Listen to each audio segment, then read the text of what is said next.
If you're working on a 510K, you've probably had this thought in the back of your mind. What happens if the FDA rejects it? First, let's clear something up. The FDA doesn't usually reject a 510K the way people imagine. There are different outcomes, and understanding them changes everything. The first is an RTA, refuse to accept. This is administrative. The FDA is saying your submission isn't complete enough to even begin the substantive review. That usually means something is missing. Labeling inconsistencies, incomplete device comparisons, missing test summaries, or formatting issues. An RTA is frustrating, but it's fixable. The second is an AI letter.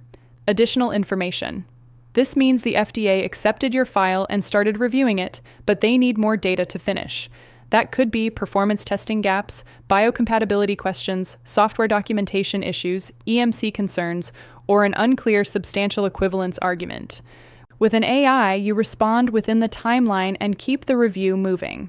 The third, and most serious, is an NSE decision, not substantially equivalent. This means the FDA does not believe you've demonstrated substantial equivalence to your predicate device.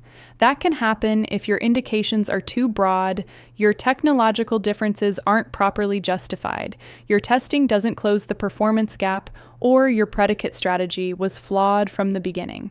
So what happens next? If it's an RTA or AI letter, you diagnose the exact deficiency, fix it precisely, and resubmit cleanly. If it's an NSE, you step back and reassess the strategy. That might mean narrowing indications, selecting a stronger predicate, generating targeted additional testing, or potentially shifting to a de novo pathway. Here's the key point. A 510K rejection is rarely the end of the road, but it is a signal that something in your regulatory bridge, your comparison, your risk analysis, or your evidence package wasn't strong enough. The faster you identify the real root cause, the faster you get back on a predictable path to clearance.